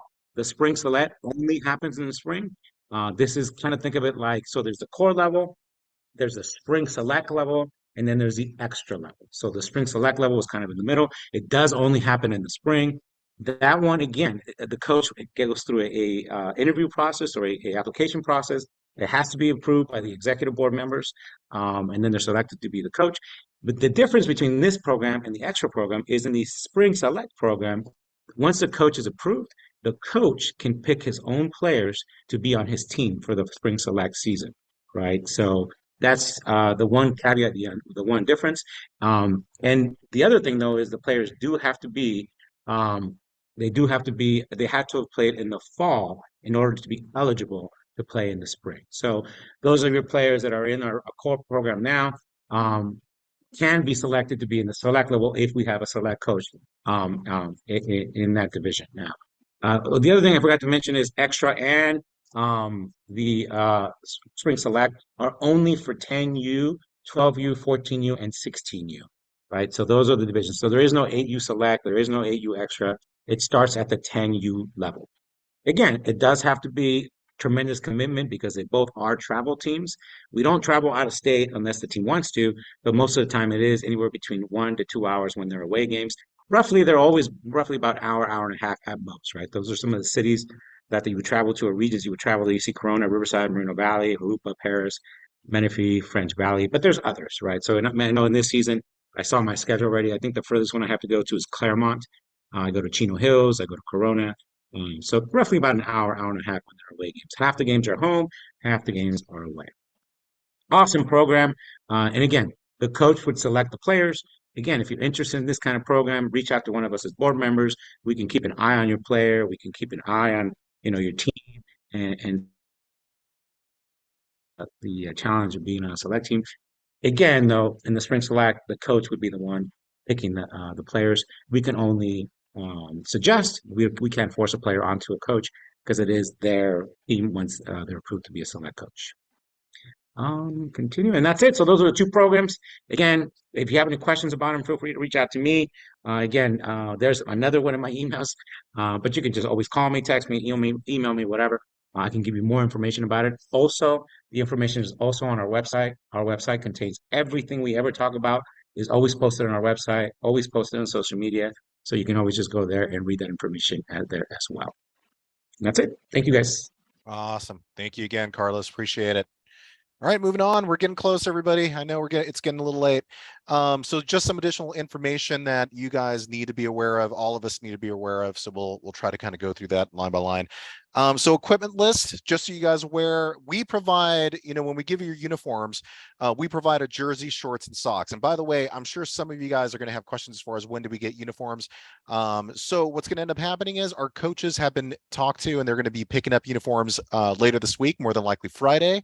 And at that point, it's their responsibility to get a hold of you and get together to kind of provide those uniforms to you. So usually what coaches tend to do, and what we've asked them to do, is to make sure to wait until you have a practice, maybe your first practice, whatever the case may be, and get all of your kids together, because they need to be lined up from the shortest to the tallest. And the reason why is because that's the way we tend to like to make sure to provide these uniforms. What ends up happening is the number 2 in the uniform set will always be the smallest uniform, and the the number that's at the very end, whether it be 11, 12, depends on how many kids are in your team, the furthest number will always be the largest size. So what we've asked the coaches to do is make sure that all of your kids are basically at practice at one time. Get them all together, make sure you go from the shortest to tallest, and that way they can kind of make sure to divvy up the uniforms based on that. I know maybe sometimes you guys would love to have your own specific numbers, or your kids are like, unfortunately, that presents a lot of problems for us. There are a couple things for all of us to be aware of. A lot of times, like in the past, when parents have basically stated, I'd like to get a medium for my child, and they receive the medium, it's not the exact size they were thinking of, or it doesn't fit. There were just a lot of problems, and doing it this way resolved a tremendous amount of them. So just be aware of that. And also one of the other main reasons we do this as well is because the uniforms are incredibly expensive. We want to avoid kind of doing some extra costs there. And kind of in some ways, more importantly, if the uniform doesn't happen to fit your child and we have to order another set because maybe the coach gave it out to somebody really early, it could take up to 2 to 3 weeks to get here, right? So that becomes a problem. So be aware, the coaches will line you guys up or line your kids up during practice time, and that way, if he or she does it correctly, we should be good to go. But anyway, let me keep going down this list. As far as, we got to make sure you guys have a soccer ball. For schoolyard and 8U, it's a size 3 soccer ball. For divisions 10U and 12U, it's a size 4 soccer ball.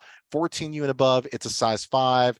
We've talked about this a few times. Water, insanely important, everybody, especially with how hot it's been recently and how hot it's going to be next week. Please make sure to have your kids bring a lot of water. Just so you guys are aware, we tend to have water at the board tent, but that tends to be for like the referees and sometimes, or for the board members and anybody else who's out there sweating all day long. So we may not necessarily have water available for you guys, although we should have vendors, so that helps. But make sure to do your best to make sure the kids have water at all times. Just so you guys are aware, things that are not allowed at AYSO. And by the way, these things are not just AYSO 1463, it's AYSO National, right? So no jewelry, earrings, watches, necklaces, please make sure, and this is both in practice and in games, make sure they are not wearing any of that. The referees will be trained to be on the lookout for each and every one of those, and if they happen to find them, they will ask the child to go ahead and take those off. Earrings, even if it's a situation where all of a sudden, maybe the child got ears pierced a week before and you're worried that, it might close up or something along those lines, unfortunately, be aware that we cannot allow the child to play with earrings on or nose rings or anything like that. And we are not even allowed to allow them to put tape on it or tape over it or nothing over it, not at all, completely. So if the referees see any of that, they will be instructed that they cannot play 100% unless they take those off. So please, as parents, be aware of that. Medical alert bracelets are the only exception, so those are fine. No sunglasses unless they're prescription. So if your child happens to have some sunglasses and they're for prescription purposes, those are okay. But other than that, absolutely no sunglasses. No casts or splints, even if they're padded, right?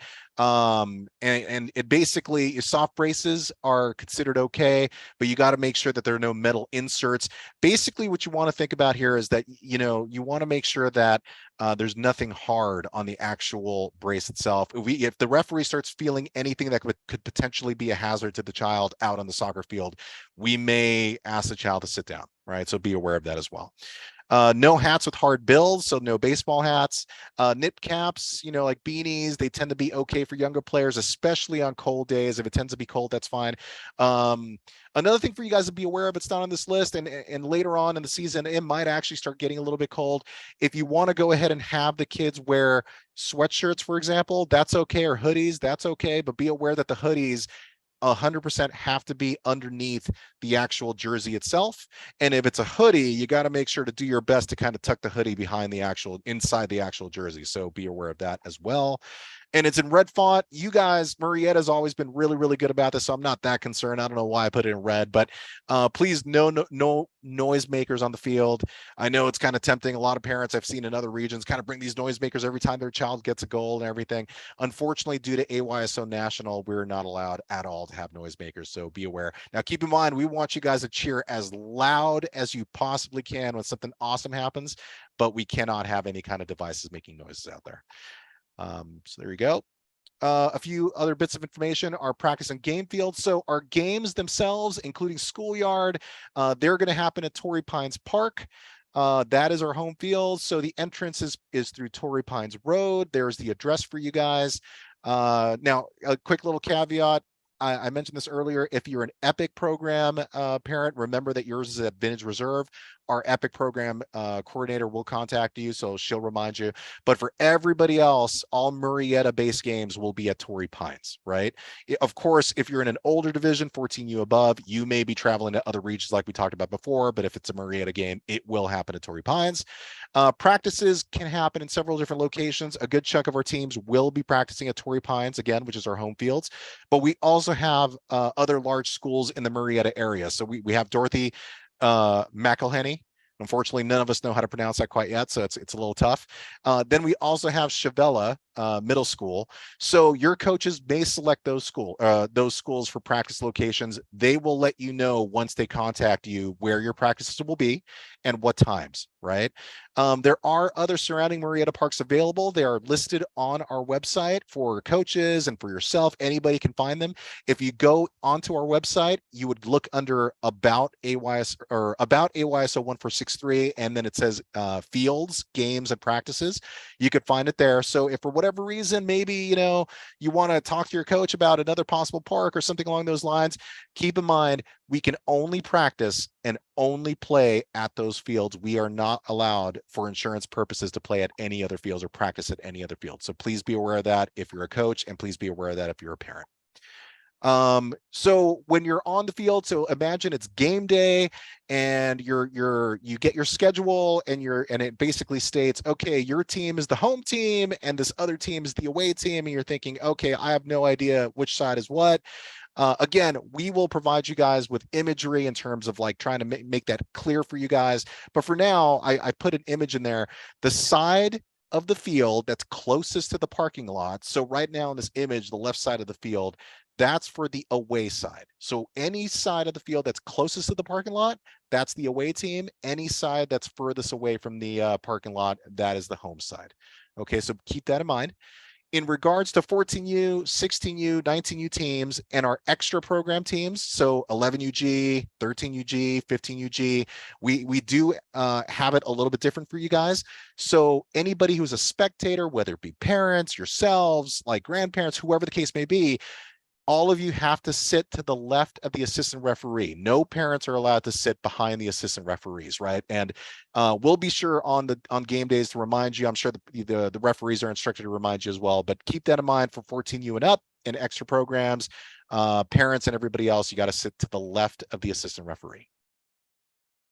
Moving on, we got the Gem of the Valley Cup. This is our big tournament for 8U through 12U. Carlos talked about it a little bit. We are super excited. It used to be called the Commissioner's Cup, and we always make sure it's like an end of season event. We have vendors. We have these nice trophies. We try to make this big, awesome tournament. We try to make it just as fun as we possibly can. We have these little areas that you can do little photo ops. I mean, we try to make it a big end of season event. For 8U, as a heads up to you guys, if you guys are 8U parents, this season, it's going to be a bit of an event. we're going to have to change a little bit. Just as a heads up to you guys, unfortunately, 8U is not considered a competitive program. So we're really not supposed to keep score, and we're really not supposed to keep records or anything along those lines. So that being the case, we're not allowed to make a tournament for 8U, but we still want to make sure to invite the 8U program. So they're out there, they're having fun. They get to play one game against another team. They get to be a part of the festivities. And in those games, there is going to be one, whoever ends up winning those games will get a little bit of a treat from Carl's Jr., who was one of our fantastic sponsors at AYSO 1463. Carl's Jr. will hook him up with a little thank you for 8U. For 10U and 12U, it will be a tournament, which is going to be a lot of fun. Day number 1, which is going to be on November 18th, will feature elimination games. So that's going to be all various quick elimination games, but it's going to be a blast. And then day 2 will feature championship games. Really fun weekend. Eligible teams will compete at the end of the season in a single elimination tourney. So I know Carlos briefly talked about this, but again, if you're like any team out there, 8U through 12U, as long as you hit all your volunteer points, you're invited. So it doesn't matter if you have the best record in the season. It doesn't matter if you have the worst record in the season. As long as you have your volunteer points, you are invited to this Gem of the Valley Cup party, right? So keep that in mind. It's a lot of fun, and you guys really want to make sure your teams make it to this thing. So there you go. There's Gem of the Valley. Another thing we have that you guys should be aware of is development pins. We give out these awesome development pins every single week at the end of our games. It's from 6U division and up. What these mean is every single week there might be the invincible pin, which maybe a player out there is incredible, unstoppable. We give out a team player pin, and that has nothing to do with how unstoppable they are. It's more about sportsmanship and whether or not they're taking care of like the other team or their other team members. Or the hustle pin, right? Like a player who you could tell is just trying super hard, right? And what we end up doing is at the end of each game, the coach is supposed to keep an eye out for a player on the other team to elect them to win the pin at the end of the game, right? And it's a lot of fun. The kids, I mentioned this yesterday in the coach meeting, but I remember when my oldest son got the pin for the first time from another coach, it meant so much to him because he realized this person has no idea who I am, but he recognized me for my merits out there, which makes them feel so special. So be aware of that, 8U and up parents. Now, 6U division parents, I want you guys to be aware of something, and we made the coaches aware of something as well. 6U division coaches will actually give the pins to one of their players on their own team on a weekly basis. So every player on the 6U division should get at least one pin throughout the season, right?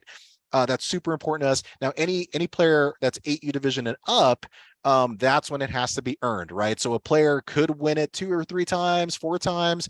It all depends on if they're getting acknowledged. It's all about earning it from the coach on the opposite side of the team. As a heads up to any parents out there who might be schoolyard parents, we tried doing the pins for schoolyard, and it was awesome for the little player who won the pin, and they'd be smiles and laughing, and all 20 other players would be crying and upset with their parents, right? So we realized, look, the schoolyard division program is just a little too young for it. Just be aware, no pins for schoolyard. But once they get into 6U, you guys will definitely take part of that. So hopefully it sounds great. It's been working really, really well for us the last few years. Let me keep moving on. So some other brief bullet points. So contact with coaches. I mentioned this in the chat maybe about 20 minutes ago or so. The coaches, all of them by tonight, will have your rosters, right? And we will remind them that they need to get in contact with you ASAP. Josh did a fantastic job of reminding them yesterday. Absolutely get in contact with you ASAP. They should be calling you. They should be sending you emails. They should be sending you text messages.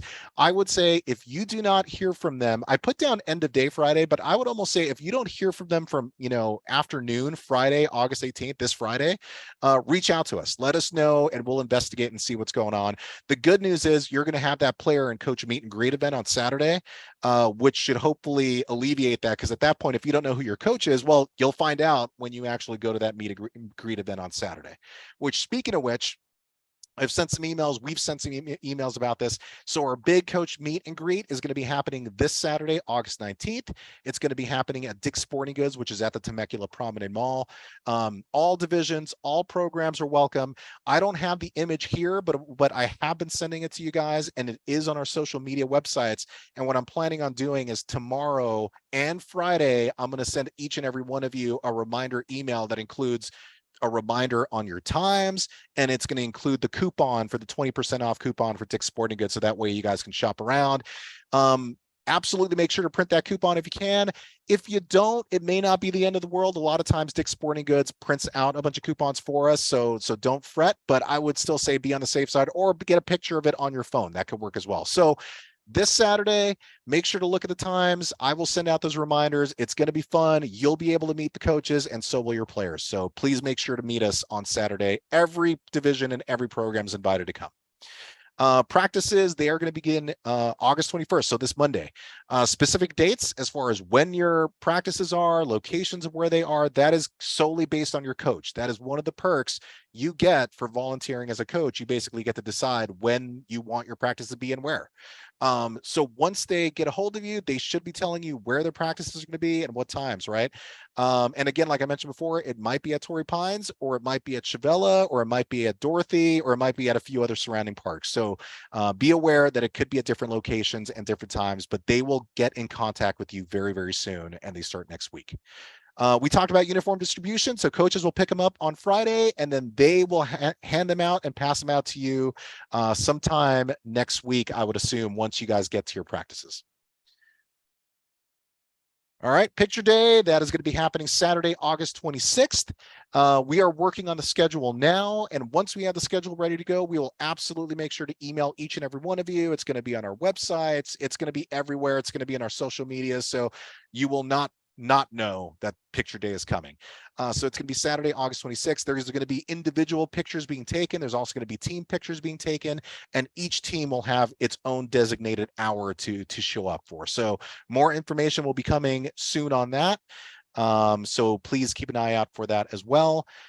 Game schedule distribution. So be aware, guys. I know a lot of times we want to know what's going on as quickly as possible. Unfortunately for all of us, in our older divisions, we have and our extra programs, we have tons of other regions that all these different regions are trying to coordinate their times, right? And then we also have certain coaches who might have 2 or 3 different teams, right? So there's a lot of coordination that has to happen on the olders first, and then we get a chance to work on the youngers, right? So all that stuff's being worked on now. I would say as far as the game schedule goes, you should receive it probably the week right before game number 1. Sometimes it may be a few days right before. So we apologize sometimes for how late it can be, but keep in mind, we will try to get it to you as soon as possible, but I would expect it sometime within the week right before game number 1. Speaking of game number 1, first game, Epic program, first session is Friday, September 8th, core division Saturday, September 9th. And as a reminder, 16U and 19U starts as soon as Monday. So that's insane that we're already going to have some games happening next week. It's incredible.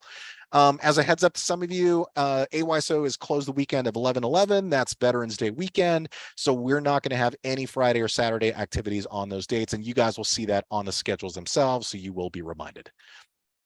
We keep going. Final notes. And like it says on the slide, I promise we're almost done. So actually, here we go. So the player coach meet and greet. Here is a slide that has the information for you guys. And again, we're going to post this tomorrow and Friday. So schoolyards at 9:30, 6U is at 10:30, 8U is at 11:30, 10U is at 12:30, 12U is at 1:30, 14U and 16U is at 2:30. So bring your children to the designated division and designated time, and they'll get a chance to meet their coaches, get coupons, and have a good time. Meet the board. You'll be able to meet us and ask questions. Myself, Carlos, Josh, a bunch of us, Omar, we're all going to be there. So feel free to kind of ping us. Epic program, I put it on there that the Epic program coordinator will reach out soon. But again, everybody's invited. Epic, every division is invited to this thing. So even if you're not on here, like 19U or extra program teams, absolutely show up to this. You know, get to meet us and use that 20% off coupon. As a quick heads up to the schoolyard program parents, if you're on here, the gate, the opening, the entrance that's actually in the mall itself, that's closed at 9:30. So do not come in from that entrance. You got to make sure to come in the entrance in the parking lot. Okay, so be aware of that as well. Unfortunately, in the last couple of seasons, that's happened a few times, and parents will think that the store is closed, which in reality, it's actually open. So only from the parking lot. Moving on, Eden fundraisers. So, you know, again, we are a nonprofit organization. We try our best to keep our costs as low as we can. We try to make sure to use our funds for as much as we can. We get a bunch of sweatshirts and shirts for the coaches, and we try to make sure the kids have incredible, uniforms and all of that. We line the fields every single Friday for you guys. I mean, all of that costs, believe it or not, a tremendous amount of money, and that includes the park fees. Like the actual fees for using the parks from the city is thousands and thousands of dollars. So it's really, really expensive for us. What we end up doing to offset some of those costs is we'll have these eat-in fundraisers. So from time to time, we'll send you guys an email saying, guess what? Carl's Jr. on this one particular day from 4 o'clock to 9 o'clock, anything you buy at Carl's Jr., they will, donate 15% of the proceeds over to AYSO 1463, which completely helps us, right? So if we end up sending those out to you guys, and by the way, it's going to be on social media, emails, all that stuff, please, please, please do us a favor. You guys have to eat. It's dinner time anyway. Please do us a favor. Visit restaurants like Carl's Jr. Let them know you're from AYSO 1463, and that way we get a little bit of funding back for us. So it'll be very helpful. Next up, there's a lot of text on this slide. I'm not going to read through all of it. It's already late, but sponsorships, if anyone out there is interested in having your company sponsor our region, that's another way we can get a little bit of funding as well. We have some incredible we have some incredible deals that we can actually provide back to you for your sponsorship money, right? So it's a matter of like, we can actually post your companies on social media. We would hang your banners at our fields. We would talk about you on the fields. We would pass out flyers. There's a lot of stuff we would do for you. So if you guys have a company out there that you're interested in trying to get the word out, or if you know of somebody, please let us know. Please let them know. If you want, go ahead and send me an email. I put it in the chat. It's also in this deck. Feel free to email me. I can provide you guys some of that information, or you can go to our website. If you locate where it says about 1463, sponsorships will show up in there, and all the info you need is in there. So please, please, please, feel free to kind of make that happen for us. If you know anybody who's interested, let us know. Next up, if you guys want to get, as parents, for your kids, everything, if you guys want to get custom AYSO 1463 gear, it's available for you. So it's through soccer.com, which is one of our biggest uniform retailers out there for the entire nation. They do a good job. All you would have to do is go to our website. One of the links on our website, towards the bottom right, actually will say purchase fan gear. If you hit that, you'll go to soccer.com, and you'll be able to select different types of shirts, different types of sweaters. And then each time you select one of those sweaters or shirts, or whatever the case, it'll give you different options to choose from. You could put the logo, you could put different sayings like stay in the game or soccer or USA or whatever the case. So you can customize this stuff, and it's a lot of fun. So feel free to do that. The only caveat I would say is that because it's all custom, it takes a while. So it could take up to about 2 weeks for it to arrive. So if you're interested in doing that for yourself or for your kids to kind of get in the whole AYSO spirit, I would highly recommend you do it as soon as possible. Another route you could take, if you go to our website again, at the very top where the main bar is at, and you can see all the various options, the very right, it'll just say the option shop. And if you jump in there, that's a different store, and that's through Sports Connect, and they offer different pieces of AYSO 1463 gear as well. So feel free to do that as well. That's another way that helps our region out. Social media sites, hopefully you guys have signed up for these. If you have not, absolutely please do so. We post on these all the time, at least 2 or 3 times a week. We also, after game days, usually on Sundays, post a ton of pictures of your kids, right? That's one of the reasons why one of the volunteer points is about taking pictures, is we get these pictures from you guys and we share it out there, right? And it's all about building that community between us. I'm sure the kids would love to see it on Instagram, love to see it on Facebook. Please, please, please sign up for these, register, and follow us on Facebook and Instagram. We also have a YouTube channel, and in that YouTube channel, we have a lot of these meetings. If anything, this meeting right now will end up being posted on that YouTube channel. So if any point you ever need to refer to anything in this video, in this presentation, it will be on YouTube. So feel free to follow us on any one of these social media channels. Okay, last couple of slides. Here is our contacts list. So everybody on here is, well, these are the executive board members on here. Each one has basically its own discipline, from safety director to coach admin, a referee admin, a volunteer coordinator, and so on and so on. If you have any questions specific to that, I would say absolutely reach out to those people first. But of course, if there's anything else that you're curious about, or if you're not hearing from someone, always feel free to contact me, contact Carlos, contact Josh. I mean, all of us are really good about getting back to you guys. So, and then on top of that, if you go to our website, one of the main links on the bottom right of the website, it says contact us, and all of this information lives on there. So that is where you can get a hold of us. And wow, I think that's it. I think that's it. We made it. So, you know, guys, we're super excited. We're still in the process of getting so much ready. Behind the scenes, we're getting everything ready for Saturday, because the meet and greet event is going to be a lot of fun, but it's definitely a lot of work. But you guys should have a really, really good time. And then on top of that, we got games next week, so we're already trucking along, and then we're trying to get things going for you guys for the younger divisions as well. So there's a lot happening. It's going to be a blast. We hope you guys have a blast as well. And I think that's it. So if anything, did we happen to miss any questions that may have come up in the chat channel? Anybody? Jaime, we did pretty good at keeping up with all the questions. There isn't anything pending, although there was a reoccurring question that I think maybe we should address to the broader group. A lot of questions around potentially transferring to the Menifee region. Each region is independently managed, so we have no insight into position availability or slots that are open.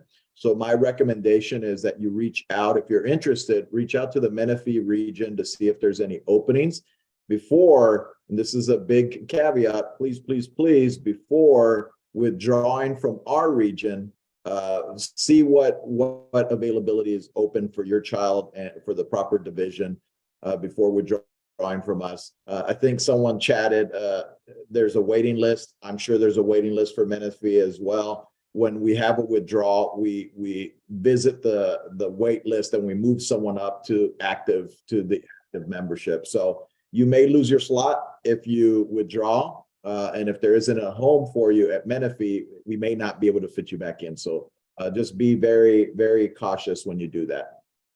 100% agreed, guys. I mean, like Omar was saying, definitely give it a shot. Definitely contact them first before withdrawing.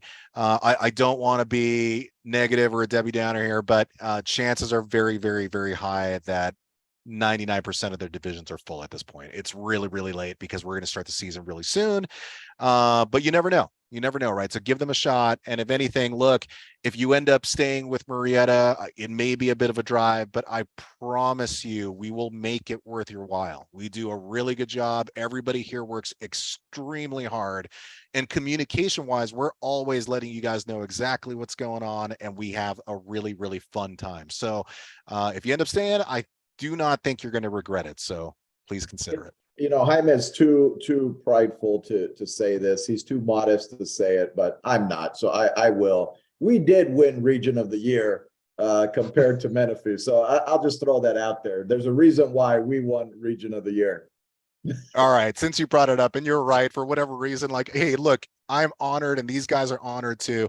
But just so you guys are aware, yes, Region of the Year in 2022, and that was for Section 1. So that was for all of Southern California, right? Which is a ton of regions. So we're super proud of that. We are a small region. We are a small region, but we try extremely hard and we want to make sure you guys are happy.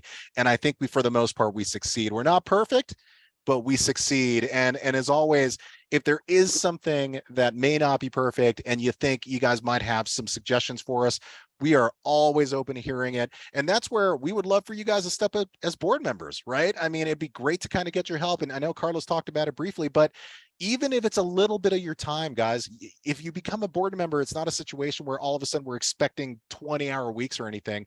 Even if you give an hour here and there, it goes a long way, right? So, and also it provides a lot of assistance to everybody here. So yeah, keep that in mind. Anything else, guys? Omar, do you think we're good? Omar did a great job of keeping up with those questions. I just wanted to touch on one thing. Somebody asked about the free skills clinics tomorrow and what time they were. So they're broken down by division, and this is boys and girls together. So all 8U players is between 5 and 6, 10U players between 6 and 7, and 12U players 7 to 8. So that's the skills clinics that we talked about in the slide. And they're having one of those clinics tomorrow. And by the way, I think Josh did mention it, but it's tomorrow and every Thursday. Every Thursday we're going to have these clinics, and they're free. So take advantage of them. UKI coach Carl Wilson, he's fantastic. Take advantage. But one reminder again, bring lots of water. It's going to be pretty warm tomorrow. It's going to be very hot. So bring lots of water for your kids. There's another question there about with AYSO promoting UK soccer events, is it possible to get AYSO canopies set up for skills clinics and events? That might be a little tough. I wish I kind of let me see what we can do. Let's talk. The board will talk amongst ourselves and see what we can do. What ends up happening, everybody, is that 9 times out of 10, it usually ends up being the UKI soccer coach, Carl Wilson, almost by himself out there, while all the rest of us are doing other tasks or maybe even coaching, right? Josh will be out there coaching, or Carlos, or whatever the case. So a lot of us are just like you guys, where we also have our own kids or on our own teams, right? So it becomes a little tricky during the weekdays to make that happen. But if we can, we'll talk amongst ourselves. If we can do something for you guys, we promise we will. We'll see if we can figure something out for you. What's next, guys? Anything That else? pretty much covers everything in the chat. So I guess we open it up. If anyone has any questions they want to voice out loud, just use that little raise hand button. And if you have any questions, now's the time. We're all here for you. We can get you an answer. No questions? Nobody? No raising of hands? Okay. Wow. Am I going to do the whole going once, going twice thing? Do it. Good. Do it. Going once, going twice. Yeah, I'm not seeing it. All right. I think that's it. So, all right, everybody. That's pretty much it. Again, if you guys have any questions at all, please contact us. By the way, we know this is a lot of info. This is not where it ends, right? It's not like we gave you the info and we're going to be like, hey, good luck. We'll see you at game time. We will be almost ad nauseum sending you guys emails. Carlos will be emailing you. Josh, the region will be emailing you reminders and all this stuff. So you will have a lot of information that you're going to be getting along the way.